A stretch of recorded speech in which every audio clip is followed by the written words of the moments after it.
ഹരി ഓം. എല്ലാവർക്കും എൻ്റെ വിനീത നമസ്കാരം. ഭഗവത്ഗീതയിലൂടെ ജീവിത വിജയം.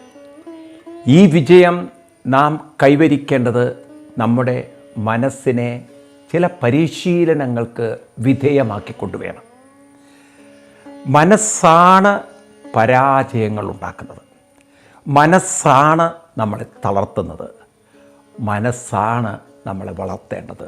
അതിനെ വളർത്തണമെങ്കിൽ അതിനെ സങ്കോചിപ്പിക്കുന്ന, സങ്കുചിതമാക്കുന്ന ചിന്തകളിൽ നിന്നും അതിനെ പുറത്തു കൊണ്ടുവരണം. ഒരു കൂട്ടിലടയ്ക്കപ്പെട്ട പക്ഷി അതിനൊന്ന് സ്വതന്ത്രമാവണമെങ്കിൽ ആ കൂട്ടിൽ നിന്ന് പുറത്ത് കിടക്കണ്ടേ? മുറിക്കകത്ത് പെട്ടുപോയ ഒരാൾ, കുട്ടികൾ കുളിക്കാൻ വേണ്ടി ബാത്റൂമിൽ കയറും. അച്ഛനും അമ്മയൊക്കെ ചെയ്യുന്ന പോലെ ചിലപ്പോൾ അവർ കുറ്റിയൊക്കെ ഇട്ട് അങ്ങോട്ട് അവർ ബാത്റൂം നല്ലവണ്ണം അടച്ച് ലോക്ക് ചെയ്തങ്ങോട്ട് കുളിക്കും. കണ്ണിലൊക്കെ അങ്ങോട്ട് സോപ്പ് പോയി കണ്ണ് കാണാതെ ആകുമ്പോഴാണ് ആകെ കരച്ചിലും ബഹളവും. അമ്മയ്ക്ക് തുറക്കാനും പറ്റില്ല, കാരണം ഇതൊക്കെ കുറ്റിയിട്ട് അകത്ത് കയറിയതുകൊണ്ട്. ഈ ഒരു അവസ്ഥ പലപ്പോഴും കുട്ടികളുള്ള വീടുകളിൽ സംഭവിക്കാറുണ്ട്.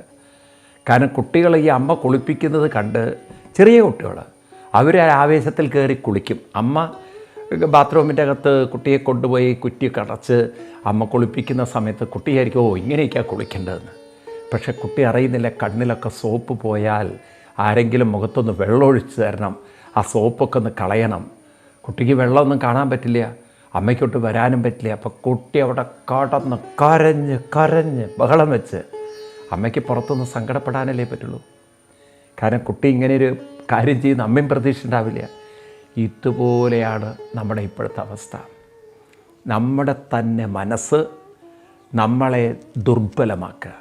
എന്നാൽ ഇതിൽ നിന്ന് പുറത്ത് കടക്കാനുള്ള സകല ശക്തിയും നമ്മളിൽ അന്തർലീനമായിട്ടുണ്ടായിട്ട് നാം ആ ദുർബല മനസ്സുകൾക്ക് വിധേയമായി പോവുക. കരുത്തുണ്ടായിട്ടും ഗുരുത്വമില്ലാതെ പോവുക. അതാണ് ഇപ്പോഴത്തെ നമ്മുടെ അവസ്ഥ. അപ്പം കരുത്തിനെ നാം വളർത്തണം, കരുത്തിനെ നാം ഉണർത്തണം. അതിന് ചില പരിശീലനമാണ് ആവശ്യം. ഞാൻ ആവർത്തിച്ച് നിങ്ങളോട് എല്ലാ ക്ലാസ്സിലും പറയുന്നൊരു കാര്യം, practice alone makes perfection, alone bring perfection. Practice തന്നെയാണ് ആവശ്യം. അപ്പം നമ്മൾ ചില കൃത്യമായ പ്രാക്ടീസിലൂടെ കടന്നു പോയിട്ടില്ലെങ്കിൽ ഈ ഗീത പറയുന്ന വിജയം കൈവരിക്കാൻ പറ്റില്ല. അപ്പം അതുകൊണ്ട് എന്ത് പ്രാക്ടീസാണ് നമ്മൾ ചെയ്യേണ്ടത്? അതാണ് കഴിഞ്ഞ ക്ലാസ്സിലൊക്കെ നമ്മൾ പറഞ്ഞു തുടങ്ങി. ഒരു ശ്ലോകം മുഴുമിപ്പിക്കാനുണ്ട്, 39ാമത് ശ്ലോകം. നമുക്കതൊന്നുകൂടി വായിക്കാം.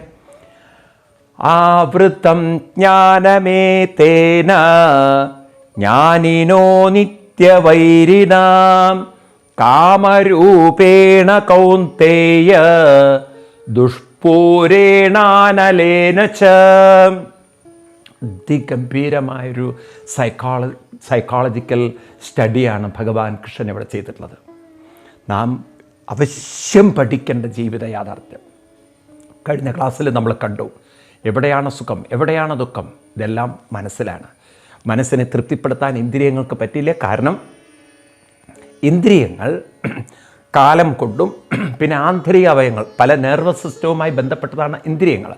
അപ്പോൾ ആ നേഴ്സിനൊക്കെ ഡിസോർഡർ ഉണ്ടെങ്കിൽ ഇന്ദ്രിയങ്ങളെ അത് തളർത്തിക്കളയും. അപ്പോൾ ഇന്ദ്രിയങ്ങൾക്ക് മനസ്സിനെ തൃപ്തിപ്പെടുത്താൻ പറ്റില്ല. കാരണം ഇന്ദ്രിയങ്ങളുടെ പരിമിതി വളരെ കുറവും മനസ്സിൻ്റെ ആഗ്രഹം വളരെ കൂടുതലും. അപ്പം അതുകൊണ്ട് മനസ്സിനെ തൃപ്തിപ്പെടുത്താൻ എന്താ വഴി എന്ന് ചോദിച്ചു കഴിഞ്ഞാൽ, മനസ്സിനെ തൃപ്തിപ്പെടുത്താനുള്ള വഴി മനസ്സിലെ ചിന്തകൾ ലയിപ്പിക്കാൻ പരിശീലിപ്പിക്കുക. കാരണം മനസ്സിൻ്റെ ലയത്തിലാണ് സുഖം. നിങ്ങളൊന്ന് ശരിക്കും ഒബ്സർവ് ചെയ്താൽ നിങ്ങൾക്കത് മനസ്സിലാവും. ഇഷ്ടപ്പെട്ട ഒരു ആഹാരം നിങ്ങൾക്ക് ആസ്വദിക്കുമ്പോൾ നിങ്ങളതിലങ്ങനെ ലയിച്ച് ചേർന്നിട്ടുണ്ടാവും. നിങ്ങളെന്തും ആസ്വദിക്കുന്ന ഒരാളാണോ, നിങ്ങളുടെ സുഖവും സന്തോഷം കൂടുതലായിരിക്കും. ഈ ആസ്വാദനം എന്നാൽ ലയമാണ്. ഒരു സിനിമ ആസ്വദിച്ച് കാണുമ്പോൾ നിങ്ങൾ ആ സിനിമ സന്തോഷിച്ചിട്ടുണ്ടാവും, നിങ്ങൾക്കത് ഇഷ്ടപ്പെട്ടുണ്ടാവും. ഏതും അങ്ങനെ നമ്മുടെ മനസ്സ് സംഗീതത്തിലായാലും ഏത് കാര്യത്തിലും അതങ്ങനെ ആളുകൾ ആസ്വദിച്ച് അനുഭവിക്കുമ്പോൾ അതിൻ്റെ സുഖം വളരെ കൂടുതലായിരിക്കും. ഈ മനസ്സിനെ നമ്മൾ നാമസങ്കീർത്തനാദികളിലേക്ക് ആസ്വദിപ്പിക്കാൻ പരിശീലിപ്പിച്ചാൽ അതിൽ ലയിക്കുമ്പോൾ അവിടെയും സുഖം കിട്ടും. ഇപ്പം നാമസങ്കീർത്തനാദികൾ മനസ്സ് ലയിക്കുമ്പോൾ കിട്ടുന്നൊരാത്മസുഖം, ആ ആത്മസുഖം നിങ്ങളുടെ സിസ്റ്റത്തിനെ ഒന്നും തകരാറിലാക്കില്ല. അതുകൊണ്ടാണ് ഭാരതീയ ഋഷിവര്യന്മാർ പറഞ്ഞത്, ഇന്ദ്രിയ സുഖങ്ങൾ മനസ്സിനെ കുറേ കഴിഞ്ഞാൽ വലിയ മനോരോഗത്തിലേക്ക് കൊണ്ടുപോകും. കാരണം എന്താണെന്ന് വെച്ചാൽ നിങ്ങൾക്ക് തൃപ്തി വരുന്നില്ല, സന്തോഷം വരുന്നില്ല. അപ്പം നിങ്ങൾ വീണ്ടും വീണ്ടും ആർത്തി പൂണ്ട് നിങ്ങൾ വിചാരിക്കും കൂടുതൽ അനുഭവിക്കുമ്പോഴാണ് സുഖം. നിങ്ങൾ മദ്യപാനികളെ നോക്കിയാൽ മാത്രം മതി, അതിൽ ലേശമൊക്കെ കുടിക്കും, പിന്നെ അവർക്ക് ആ ലഹരി മതിയാവില്ല, പിന്നെ കൂടുതൽ അഡിക്ഷൻ വരും. അങ്ങനെ കൂടുതൽ അഡിക്ഷൻ വരുന്തോറും നെർവസ് സിസ്റ്റം തളരും, നെർവസ് സിസ്റ്റം തകരും. ഈ തരത്തിൽ മാനസിക ഫ്രസ്ട്രേഷൻ കൊണ്ടായിരിക്കും അവസാനം മരിക്കുന്നത്. ഏത് സുഖങ്ങളിലേക്ക് നിങ്ങൾ പോയി നോക്കിക്കോളൂ. എനിക്ക് ചെറുപ്പക്കാരോട് പറയാനുള്ളത്, നിങ്ങളിതിനെക്കുറിച്ചൊന്ന് പഠനം നടത്തുക. നിങ്ങൾ അന്ധമായി ഞാൻ പറയുന്നത് എടുക്കരുത്. മദ്യം കഴിച്ച് ലഹരി കഴിച്ച് ഇവരുടെയൊക്കെ അവസാന ജീവിതം എങ്ങനെയാണ്? നരകം എന്ന് പറഞ്ഞാൽ നിത്യ നരകം. നെർവസ് സിസ്റ്റം മുഴുവൻ തളർന്ന്, ശരീരം മുഴുവൻ തളർന്ന്, എന്നാൽ മനസ്സാണെങ്കിലോ കെട്ടടങ്ങിയിട്ടില്ല, ആഗ്രഹങ്ങൾ തീർന്നിട്ടില്ല. ഇന്ദ്രിയത്തിലൂടെ സുഖം അനുഭവിച്ചവരുടെയൊക്കെ അവസാനത്തെ ഗതി അതാണ്. ഇനി സെക്ഷുവലായിട്ട് നിങ്ങൾ ഈ പ്രോസ്റ്റിറ്റ്യൂഷനൊക്കെ പോകുന്ന സ്ത്രീകളുടെ അവസാനത്തെ ലൈഫ് എടുത്ത് നോക്കൂ. ഇന്നിപ്പോൾ നിങ്ങൾക്ക് പുസ്തകങ്ങൾ അവൈലബിളാണ്. പണ്ട് കൽക്കട്ടയിലും അതുപോലെ തന്നെ ബോംബെ സ്ട്രീറ്റിലൊക്കെ ജീവിതം തകർത്ത് തരിപ്പണാക്കിയ ഒരുപാട് ആളുകളുടെ ലൈഫിനെക്കുറിച്ചുള്ള പുസ്തകങ്ങൾ കിട്ടും. നല്ല ജീവിതമായിരുന്നില്ല.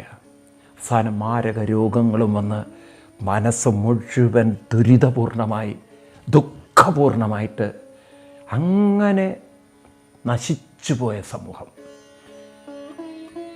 ഈ സുഖങ്ങളൊക്കെയാണ് അത്രയും സ്വർഗത്തിൽ കിട്ടുന്നതെന്ന് പറഞ്ഞാൽ ഇതൊക്കെ വലിയ മനോരോഗങ്ങളിലേക്കുള്ള യാത്രയാണ്. നമ്മുടെ ഋഷിവര്യന്മാർ പഠിപ്പിക്കുന്നത് ഈ ഭൗതിക സുഖം വേണ്ടാന്നല്ല, അതിലൂടെ നമ്മൾ പഠിക്കണം. സുഖം എന്ന് പറയുന്നത് എന്താണെന്ന് പഠിക്കണം. മനസ്സിൻ്റെ തൃപ്തിയാണ്, മനസ്സിൻ്റെ ലയമാണ് സുഖം. നിങ്ങൾക്ക് ലയമില്ല, സുഖമില്ല. നിങ്ങൾക്ക് ഇവിടെ തന്നെ പരിശീലിക്കാം. നിങ്ങൾക്ക് നല്ല ഇഷ്ടപ്പെട്ട വിഭവം തന്നിട്ട് വളരെ വേദനിപ്പിക്കുന്ന വാക്കുകൾ നിങ്ങളുടെ മുഖത്ത് നോക്കി പറഞ്ഞാൽ നിങ്ങൾക്ക് ആസ്വദിക്കാൻ പറ്റില്ല. അപ്പം നിങ്ങളുടെ ആസ്വാദനം പോയാൽ പിന്നെന്ത് സുഖം? നിങ്ങൾ പറയും എനിക്ക് വേണ്ടാന്ന്. നിങ്ങളിനി എത്ര സ്നേഹിക്കുന്ന ഭാര്യയാവട്ടെ, എത്ര ഇഷ്ടപ്പെടുന്നൊരു ഭാര്യയാവട്ടെ, ആ ഭാര്യ നിങ്ങളുടെ മുഖത്ത് നോക്കി നിങ്ങളുടെ ചങ്കിന് കൊള്ളുന്ന വല്ല വാക്കുകളും പറഞ്ഞാൽ ആ ഭാര്യയുടെ അടുത്തിരിക്കുന്ന പോലും നിങ്ങൾക്ക് വേദനാത്മകമായിരിക്കും. അതുകൊണ്ടല്ലേ ഭാര്യയെ തല്ലുന്നതും ഇടിക്കുന്നതും, ഭാര്യ സുന്ദരികളായ ഭാര്യമാരെന്ന് ആത്മഹത്യ ചെയ്യുന്ന ചിത്രങ്ങളല്ലേ പത്രത്തിൽ വരുന്നത്. അപ്പോൾ അവനൊക്കെ അത്രയും വെറുപ്പിച്ച് പിന്നെ ഈ മനുഷ്യൻ്റെ കൂടെ ജീവിക്കുന്നതിനേക്കാൾ നല്ലത് മരണമാണെന്ന് കരുതിയിട്ടല്ലേ അവർ പോകുന്നത്. അവർക്കെന്ത് സുഖമാണുണ്ടായത്? പറയൂ നിങ്ങൾ. അപ്പം മനസ്സ്, അതിലാണ് സുഖം. ആ മനസ്സിനെ നമ്മൾ ലയിപ്പിക്കാൻ പഠിക്കുക. അവിടെയാണ് യഥാർത്ഥ സുഖം. അപ്പം നമുക്ക് വിഷയസുഖവും ആത്മസുഖവും എന്നൊന്നുണ്ട്. നിങ്ങൾക്ക് വിഷയസുഖങ്ങളെ കൊണ്ട് തളർന്ന നെർവസ് സിസ്റ്റങ്ങളും ദുർബലമാകുന്ന ഇന്ദ്രിയങ്ങളും അങ്ങനെയുള്ളൊരു ജീവിതം ആണോ വേണ്ടത്?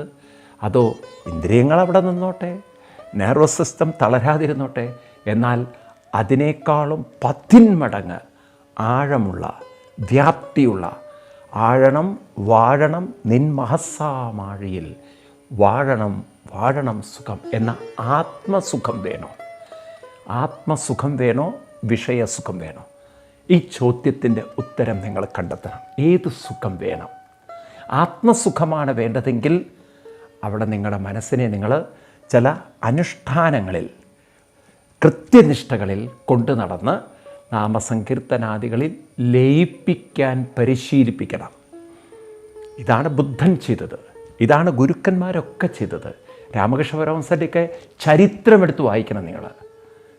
എപ്പോഴും ഭജനയിൽ അങ്ങനെ ആനന്ദ നൃത്തം കൊണ്ട് അതിലങ്ങനെ മുഴുകി ലയിച്ച് സമയം കടന്നു പോകുന്ന പോലും അറിയാത്ത വിധത്തിലുള്ള ആ ആനന്ദ ലോകത്തിൽ ജീവിച്ചവരാണ് അവരൊക്കെ. മീരാബായ്, തുക്കാറാം, സന്ത് നാംദേവ്, കേരളത്തിൽ തന്നെ പൂന്താനം, അതല്ലേ അദ്ദേഹം എന്ത് മനോഹരമായിട്ടാണ് എഴുതിയത്. ഭഗവാന്റെ നാമത്തിൽ അങ്ങനെ രസിച്ചിരിക്കുമ്പോൾ കൃഷ്ണ കൃഷ്ണ മുകുന്ദ ജനാർദ്ദന കൃഷ്ണ ഗോവിന്ദ നാരായണ ഹരേ അച്യുതാനന്ദ ഗോവിന്ദ മാധവ സച്ചി ആനന്ദ നാരായണ ഹരേ. ആനന്ദ നാരായണ ഹരേ, ആനന്ദമാണ്. ഭട്ടതിരിപ്പാടും അദ്ദേഹത്തിൻ്റെ മനസ്സങ്ങനെ നാമസങ്കീർത്തനത്തിൽ ലയിപ്പിച്ചപ്പോൾ അദ്ദേഹം പറഞ്ഞു, യോഗീന്ദ്രാണം ത്വദംഗേഷധിക സുമധുരം മുക്തിഭാജാം നിവാസോ ഭക്താനാം കാമവർഷദ്യുതരു കിസലയം നാദത്തെ പാദമൂലം നിത്യം ചിത്തസ്ഥിതം മേ പവനപുരപതേ കൃഷ്ണ കാരുണ്യസിന്ധോ ഹൃത്വാ നിശേഷതാപൻ പ്രതിശതു പരമാനന്ദ സന്തോഹലക്ഷ്മി. പരമാനന്ദ സന്തോഷം, ഒരു വലിയ ആനന്ദത്തിൻ്റെ ലഹരിയിലേക്ക് ഈ നാമജപ ലയത്തിലൂടെ അവർക്കെത്താൻ സാധിച്ചിട്ടുണ്ട് എന്നത് മനസ്സിലാക്കുമ്പോൾ സ്വർഗങ്ങളിലേക്കൊന്നും വീഴരുത്. ഇതൊക്കെ വലിയ മാനസിക പെർവേർഷൻസാണ്. കാരണം ആ സുഖങ്ങളൊക്കെ മനോരോഗത്തിൻ്റെ സുഖങ്ങളാണ്. മനസ്സിനെ നിങ്ങൾക്ക് രോഗികളാക്കാം. ഇവിടെ തന്നെ ജീവിച്ചിരിക്കുമ്പോൾ നാമസങ്കീർത്തനാദികളിൽ ലയിച്ച് രസിക്കുന്ന സുഖം, അതാണ് നമുക്ക് വേണ്ടത്. അതിനെ മനസ്സിനെ പരിശീലിപ്പിക്കണം. ഞാനിത് പറയുമ്പോൾ ഒരു ഓർമ്മ വരുന്ന കഥ, യയാതി എന്ന് പറയുന്ന ഒരാളാണ്. പണ്ട് യയാതി എന്ന് പറയുന്ന ഒരു രാജാവ് 2 കല്യാണം കഴിച്ചു, ദേവയാനിയും ശർമ്മിഷ്ഠയും. ഭാഗവതം പരിധിയുള്ളവർക്ക് ഈ കഥ വേഗം മനസ്സിലാവും. ദേവയാനി തൻ്റെ ഗുരുവിൻ്റെ പുത്രിയും ശർമ്മിഷ്ഠ രാജാവിൻ്റെ പുത്രിയാണ്. അങ്ങനെ എന്താ പറയുക, ഇദ്ദേഹം 2 പേരെയും കല്യാണം കഴിച്ച് അങ്ങനെ മുന്നോട്ട് പോകുന്ന സമയത്ത് ഒരിക്കൽ ഈ ദേവയാനി ശുക്രാചാര്യരുടെ മകള് നോക്കുമ്പോൾ ശർമ്മിഷ്ഠയിൽ 3 കുട്ടികളുണ്ടായിരിക്കണു, ഇവർക്ക് 2 കുട്ടികളെയുള്ളൂ. അപ്പം തനിക്ക് 2 കുട്ടികളും, ദേവയാനിയാണ് ശരിക്കുള്ള ഭാര്യ, ശർമ്മിഷ്ഠ ദാസിയാണ്, ദാസിയിൽ 3 കുട്ടികളും. അതിലങ്ങോട്ട് മനം വേദനിച്ച് അദ്ദേഹത്തോടുള്ള ദേഷ്യം പൊട്ടിത്തെറിച്ചുകൊണ്ട് അങ്ങനെ തൻ്റെ അച്ഛനെ കൊണ്ട് ശപിപ്പിക്കുകയാണ്, വാർദ്ധക്യം വരട്ടെ എന്ന്. ചെറുപ്പത്തിലെ വൃദ്ധനായി പോയ ആളായിരുന്നു ഈ യയാതി. അങ്ങനെ ശുക്രാചാര്യരുടെ കാൽക്കൽ ചെന്ന് വീണിട്ട് പറഞ്ഞു, എനിക്ക് യൗവനം തിരിച്ചു തരണം. അപ്പോൾ പറഞ്ഞു മക്കളോട് യാചിക്കാൻ. അപ്പം മക്കളൊന്നും കൊടുത്തില്ല എന്നാണ് ആദ്യത്തെ മക്കളൊന്നും. പിന്നീടാണ് ശർമ്മിഷ്ഠയുടെ അവസാനത്തെ പുത്രൻ കൊടുക്കുന്നത്. അങ്ങനെ പുരു എന്ന് പറയുന്ന പുത്രനാണ് യൗവനം കൊടുക്കുന്നത്. ആ യൗവനമൊക്കെ കെട്ടി അദ്ദേഹം കുറേ കാലം സുഖമായിട്ട് ജീവിച്ചു എന്നാണ് കഥ.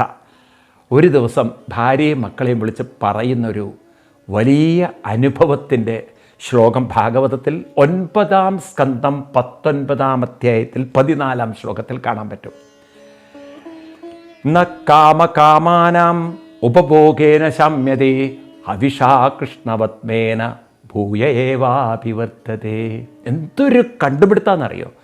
ന കാമകാമാനാം ഉപഭോഗേന ശമ്യതേ. മനസ്സിനെ നിങ്ങൾക്ക് എത്ര കാമ തൃഷ്ണകൾ വെച്ച് തൃപ്തിപ്പെടുത്താൻ നോക്കിയാലും നശ്യാമ്യതി, അത് തൃപ്തിപ്പെടില്ല. മനസ്സിനെ തൃപ്തിപ്പെടുത്താൻ ഈ ലോകത്തിൽ ഇതുവരെ ഒരു കോടീശ്വരന് സാധിച്ചിട്ടില്ല, ഒരു മനുഷ്യന് സാധിച്ചിട്ടില്ല. തൃപ്തിപ്പെടുത്താൻ ഈ മനസ്സിനെ നിങ്ങൾക്ക് സാധ്യമല്ല. നിങ്ങളിനി സ്വർഗത്തിലല്ല അതിനപ്പുറത്തുള്ള സ്ഥലത്ത് പോയാലും മനസ്സ് തൃപ്തിപ്പെടില്ല. മനസ്സ് തൃപ്തിപ്പെടില്ല പറഞ്ഞാൽ മനസ്സിനെന്നും വിഷമവും വേദനയും നിരാശയും പരിഭവവും എല്ലാമുണ്ട്. അപ്പം അത് ഏതുപോലെയാണ്? അദ്ദേഹം പറയാണ്, ഹവിഷാ കൃഷ്ണവത്മേന ഭൂയേവാഭിവർത്തതേ. കത്തുന്ന തീയിലേക്ക് നെയ്യൊഴിക്കുന്ന പോലെയാണ്. അതായത് കത്തുന്ന തീയിലേക്ക് നെയ്യൊഴിച്ചുകൊണ്ടിരുന്നാൽ അത് വീണ്ടും വീണ്ടും ആളിക്കത്തിക്കൊണ്ടിരിക്കും. അങ്ങനെ ആളിക്കത്തുക എന്നല്ലാതെ ആ തീ ഒരിക്കലും അണഞ്ഞു പോവില്ല. എന്ന് വെച്ചാൽ അതിനിങ്ങനെ കിട്ടുമ്പോൾ അത് ആളിക്കത്തും, വീണ്ടും അത് കുറഞ്ഞു കത്തും, വീണ്ടും ആളിക്കത്തും, നെയ്യൊഴിക്കുമ്പോൾ വീണ്ടും അത് കുറഞ്ഞു കത്തും. ഇതുപോലെയാണ് ആഗ്രഹങ്ങൾ കിട്ടുമ്പോൾ എക്സൈറ്റ്മെൻറ്റ് വരും. അതെത്ര നേരം നിങ്ങൾക്ക് അനുഭവിക്കും? നിങ്ങൾക്ക് നിരാശ വരും, ദുഃഖം വരും. ഈ ദുഃഖവും ഒരു എക്സൈറ്റ്മെൻറ്റും ദുഃഖവും ഒരു എക്സൈറ്റ്മെൻറ്റും ഇത് അധികകാലം വണ്ടി ഓടില്ല. കുറേ കഴിഞ്ഞാൽ എക്സൈറ്റ്മെൻറ്റുകളുടെ തീവ്രത കുറയും. എക്സൈറ്റ്മെൻറ്റ് കുറഞ്ഞു വരുംതോറും പിന്നെ നിങ്ങളുടെ മനസ്സ് വളർന്നിട്ടില്ലെങ്കിൽ കനത്ത നിരാശയിലും വിഷാദത്തിലേക്കും കുപ്പുകുത്തും. അതാണിന്ന് പല റിച്ച് ആളുകളുടെയും ജീവിതത്തിൽ സംഭവിക്കുന്നത്. കാരണം ആദ്യമൊക്കെ വളരെ വലിയ എക്സൈറ്റ്മെൻ്റ് ആയിരിക്കും അവർക്ക് ജീവിതത്തിൽ. വിചാരിച്ച സാധന സൗകര്യങ്ങളൊക്കെ കിട്ടി വളരെ ലക്ഷൂറിയസ് ലൈഫിൽ അങ്ങനെ ജീവിക്കുമ്പോൾ മനസ്സിനെ തൃപ്തിപ്പെടുത്താൻ വേണ്ടി ഓടുന്നതാണ്. പക്ഷെ കുറേ കഴിഞ്ഞാൽ അവർ മനസ്സിലാവും സ്നേഹമില്ലാത്ത ഒരു കപടലോകം. മനസ്സിന് വെറും കാമതൃഷ്ണകൾ മാത്രമല്ല, അതാണ് ചിലരുടെ തെറ്റിദ്ധാരണ. മനസ്സിന് സ്നേഹം വേണം, മനസ്സിനൊരു സംതൃപ്തി വേണം. അതൊന്നും ഇല്ലാത്തൊരു സമൂഹത്തിൽ നമുക്കെന്നും ദുഃഖങ്ങളാണ്. അപ്പം അതുകൊണ്ട് അദ്ദേഹം മനസ്സിലാക്കി ഈ മനസ്സിനെ ഇനി നമുക്ക് വളരെ യഥാർത്ഥ സന്തോഷത്തിലേക്ക് നയിക്കണം, യഥാർത്ഥ സുഖത്തിലേക്ക്. അദ്ദേഹം പത്നിമാരോട് പറഞ്ഞു, നമുക്കിനി നമ്മുടെ മനസ്സിനെ സർവോപമ്യേന സർവത്ര, നമ്മുടെ ഈ മനസ്സിനെ ഉണ്ടല്ലോ, കൃഷ്ണേ മന നിവേശയെത്തി, നമുക്കിനി കൃഷ്ണനിലേക്ക്, അതായത് നാമസങ്കീർത്തനം, ഇവിടെ കൃഷ്ണൻ എന്ന് പറഞ്ഞാൽ നാമസങ്കീർത്തനത്തിലേക്ക് മനസ്സിനെ നമുക്ക് കൊണ്ടുപോകാം. നമുക്കിനി സത്സംഗങ്ങളിലൂടെ, സാധനകളിലൂടെ, പരിശീലനങ്ങളുടെ നമ്മുടെ മനസ്സിനെ ഉയർത്തിയെടുക്കാം. അപ്പം അതുകൊണ്ട് എനിക്ക് രക്ഷിതാക്കളോട് പറയാനുള്ളത്, വളരെ ശ്രദ്ധിക്കുക. നിങ്ങൾ കുട്ടികളെ വളർത്തിക്കൊണ്ടുവരുമ്പോൾ അവരുടെ ഉള്ളിൽ പല തൃഷ്ണകളും ഉണ്ട്. സ്നേഹത്തിന് വേണ്ടിയുള്ള കൊതി, കാമത്തിന് വേണ്ടിയുള്ള കൊതി, ഇങ്ങനെ പല എക്സൈറ്റ്മെൻറ്റുകൾ കിടക്കുന്നുണ്ട്. വളർന്നു വരുമ്പോൾ അവർ പല കൂട്ടുകെട്ടിലും പെടും. ചിലർ മദ്യത്തിൻ്റെ, ലഹരിയുടെ, ഇന്ന് പെൺകുട്ടികളാണെങ്കിൽ വളരെയധികം അപകടം പിടിച്ച ലഹരി വസ്തുക്കളുടെയൊക്കെ ഗ്യാങ്ങിൽ പെടുന്നു എന്നാണ് പറയുന്നത്. അതുപോലെ ചില സെക്ഷൽ പെർവേഷനുള്ള ആളുകളുടെ കയ്യിലൊക്കെ പെട്ടുപോകും. ആ പെട്ടുപോവലിൽ നിന്നും പുറത്ത് കടക്കാൻ പിന്നെ വലിയ പ്രയാസമാണ്. ഞാനിത് നിങ്ങളോട് പറയണത് കാരണം ഒരു വളരെ സമ്പന്നമായ കുടുംബത്തിലെ ഒരു പെൺകുട്ടി ലഹരിക്കടിമപ്പെട്ട് പിന്നെ അതിനെ തിരിച്ചു കൊണ്ടുവരാൻ ആ വീട്ടുകാർ എടുത്ത പെടാപ്പാടുകൾ എനിക്ക് നല്ല ബോധ്യമുണ്ട്. അവർ അതിനെക്കുറിച്ച് എന്നോട് പറയാം. അമ്മയ്ക്ക് ഇടയ്ക്ക് സൂയിസൈഡ് ചെയ്യാൻ പോലും തോന്നി. മകള് ഈ ഒരു കുരുക്കിൽ പെട്ടെന്ന് പുറത്തു വരാൻ പറ്റില്ല. കാരണം അങ്ങനത്തെ സാധനങ്ങളാണ് ഇഞ്ചെക്റ്റ് ചെയ്തുകൊണ്ടിരുന്നത്. അങ്ങനെ അവർ റിച്ചായതുകൊണ്ട് റിച്ച് ഗ്രൂപ്പിൽ പെട്ടുപോയി. അവരുടെയൊക്കെ കയ്യിൽ ഇത്തരം അപകട സാധനങ്ങളുണ്ടായിരുന്നു. അപ്പോൾ പിന്നെ ആ മനസ്സിനെ കൊണ്ടുവരാൻ, കാരണം മനസ്സങ്ങോട്ട് വലിയ ഹൈ ഡിപ്രഷനിലേക്ക് പോയി ആ കുട്ടിയുടെ. ഇത് കിട്ടിയിട്ടില്ല എങ്കിൽ തകർക്കും ആ കുട്ടി. അങ്ങനെ ഒരു വയലൻ്റായി പോവുക കുട്ടി. എന്തൊരു കഷ്ടപ്പാടിലൂടെയാണ് അവർ കൊണ്ടുവന്നിട്ട് ആ കുട്ടിയെ വളരെ വളരെ അങ്ങോട്ട് നേരെയാക്കി ഏറെക്കുറെ ശരിയായി വന്നതേ ഉള്ളൂ. അതുകൊണ്ട് നമ്മുടെ കുട്ടികൾ ഇത്തരം അപകടങ്ങളിലേക്ക് പോവാതിരിക്കാൻ അവർക്ക് മനസ്സിനെ കൂടുതൽ ശക്തിപ്പെടുത്താൻ പറ്റുന്ന ചില സ്പിരിച്വൽ പ്രാക്ടീസ് വേണം. ഞാൻ പറയുന്നത് വളരെ ശ്രദ്ധിക്കുക. സ്പിരിച്വാലിറ്റി എന്നത് ഭാരതത്തെ സംബന്ധിച്ച് മനസ്സിനെ ശുദ്ധീകരിക്കാനും ശക്തിപ്പെടുത്താനും അതിൻ്റെ ആത്മസുഖം വർദ്ധിപ്പിച്ച് വിജ്ഞാനം വർദ്ധിപ്പിച്ച് മുന്നോട്ട് നീങ്ങാനുള്ള ഊർജം അതിൽ ഡെവലപ്പ് ചെയ്യാനാണ്. അപ്പം മനസ്സിനെ വികസിപ്പിക്കുക എന്ന് പറയുന്നത് സന്തോഷം കൂടുന്നു, അതിൽ അതുപോലെ തന്നെ ശക്തി കൂടുന്നു, വിവേകം കൂടുന്നു, കരുത്ത് കൂടുന്നു. അങ്ങനെ മുന്നോട്ട് പോകാനുള്ളൊരു ത്രാണി അതിന് വരുന്നു. അതിന് ചില പ്രാക്ടീസ് നിർബന്ധപൂർവ്വം നമ്മൾ ചെയ്യണം. No compromise. ക്ഷേത്രങ്ങളിൽ പോകുന്നത് എന്തിനാണ്? കുട്ടികൾക്ക് പറഞ്ഞു കൊടുക്കണം. നമ്മുടെ ഉള്ളിൽ കുറേ ദൗർബല്യങ്ങളുണ്ട്. ഈ നാമം അകത്തേക്ക് അങ്ങോട്ട് ചെല്ലുമ്പോൾ, അത് നിരന്തരം അങ്ങോട്ട് ചെല്ലുമ്പോൾ ആ ഉള്ളിലുള്ള ദൗർബല്യങ്ങളുടെ ശക്തി കുറയും. ഞാൻ പറയുന്നത് ശ്രദ്ധിക്കണം. ഈ നാമം ചൊല്ലുമ്പോൾ 3 സ്റ്റേജിലൂടെയാണ് നമുക്ക് ഡെവലപ്മെൻറ്റ് നടക്കുന്നത്. ഞാൻ കഴിഞ്ഞ ക്ലാസ്സിലൊരു ചോദ്യം ചോദിച്ചു, എന്താണ് ചിലർക്ക് ഈ സ്പിരിച്വലി ഉയരുന്നു എന്ന് തോന്നാത്തത്? കാരണം ഉള്ളിൽ കെട്ടിക്കിടക്കുന്ന കാമക്രോധ ലോഭ ചിന്തകൾ അവിടെ തീവ്ര ശക്തിയിൽ നിൽക്കുമ്പോൾ മനസ്സിനെ ഡെവലപ്പ് ചെയ്യാൻ കുറച്ചൊരു താമസമെടുക്കും, കുറച്ചൊരു കാലമെടുക്കും. കാരണം നമുക്ക് നാമത്തിലുള്ള ഏകാഗ്രത, നാമത്തിലുള്ള നമ്മുടെ പൂർണ്ണ സമർപ്പണം, ലയം, അതൊക്കെ വരുമ്പോഴാണ് മനസ്സിലുള്ള ദുർബല ചിന്തകളുടെ തീവ്രത കുറഞ്ഞ് മനസ്സ് ശുദ്ധീകരിക്കപ്പെടുന്നത്. അതുകൊണ്ട് ശങ്കരാചാര്യസ്വാമികൾ പറഞ്ഞു, ശ്രദ്ധിക്കണം, നാമം ചൊല്ലുന്നതൊക്കെ മനഃശുദ്ധേവ കാരണം. ഇതൊക്കെ മനസ്സിൻ്റെ ശുദ്ധീകരണമാണ്. ഇപ്പം മനസ്സിൻ്റെ ശുദ്ധീകരണം എന്ന് പറഞ്ഞാൽ എന്താർത്ഥം? ദുർബല ചിന്തകളുടെ ശക്തി കുറയുക ആദ്യം. അപ്പം ഇതിൻ്റെ ശക്തി കൂടുമ്പോൾ, നാമത്തിൻ്റെ ശക്തി കൂടുമ്പോൾ ദുർബല ചിന്തകളുടെ ശക്തി കുറയും. അപ്പം ആ ചിന്തകൾക്ക് ശക്തി കുറയും തോറും മറ്റുള്ളവരുമായി കണക്റ്റ് ചെയ്യാനുള്ള തീവ്രത കുറയും. മനസ്സിലാവുണ്ടോ നിങ്ങൾക്ക് വിഭീഷണൻ്റെ കഥ എടുത്ത് നോക്കൂ. അദ്ദേഹത്തിൻ്റെ മനസ്സിൽ ഈ ദുർബല ചിന്തകളില്ലാത്തതുകൊണ്ട് രാവണൻ്റെയോ കുംഭകർണൻ്റെയോ അവിടെയുള്ള ആളുകളുടെ ഒന്നും മനസ്സുമായിട്ട് കണക്ട് ചെയ്തില്ല. എന്നാൽ രാമനുമായിട്ട് കണക്ട് ചെയ്തു. അപ്പോൾ ദുർബല ചിന്തകൾ ദുർബല മനസ്സുകളോട് കണക്റ്റഡ് ആവും. അതാണ് നമ്മുടെ കുട്ടികൾ തെറ്റായ കൂട്ടുകെട്ടുകളിൽ പെട്ടുപോകുന്നതിന് കാരണം. അപ്പം നിങ്ങളുടെ കുട്ടികൾ തെറ്റായ കൂട്ടുകെട്ടിൽ പെട്ടുപോകാതിരിക്കണമെങ്കിൽ നാമസങ്കീർത്തനത്തിൻ്റെ സംസ്കാരം പരിശീലിപ്പിക്കണം. തുടക്കത്തിൽ നിങ്ങൾ മനസ്സിലാക്കണം, നത്തിങ് വിൽ ഹാപ്പൻ. കാരണം ഈ നാമചിന്ത ദുർബലവും ദുർബല ചിന്ത ശക്തവുമാണ്. കാമക്രോധാദികൾ ശക്തമാണ്. അപ്പം ആ ശക്തി നമുക്ക് അവരുടെ പെരുമാറ്റത്തിലൊന്നും അത് കാണാൻ പറ്റില്ല. പക്ഷെ ഉള്ളിൽ അത് വളരെ തീവ്രമായി നിൽക്കുന്നുണ്ട്. ഒരു വോൾക്കാനോ പോലെ. വോൾക്കാനോ എന്ന് പറയുന്നത് ഒരു മലയുടെ ഉള്ളിൽ പൊട്ടിത്തെറിക്കാൻ തയ്യാറാവുന്ന അഗ്നിപർവ്വതങ്ങളല്ലേ. തുടക്കത്തിലൊന്നും ആ പർവ്വതത്തിൻ്റെ അടുത്ത് പോലും പോയാൽ അറിയാൻ പറ്റില്ല. ഞാനൊരിക്കലും വോൾക്കാനോ, പൊട്ടാൻ പോകുന്ന വോൾക്കാനോയുടെ അടുത്ത് വരെ പോയി കണ്ടിട്ടുണ്ട്. ബാലിയിൽ, ഇന്തോനേഷ്യയിൽ. അവിടെയാണ് ധാരാളം വോൾക്കാനോസ് ഉള്ളത്.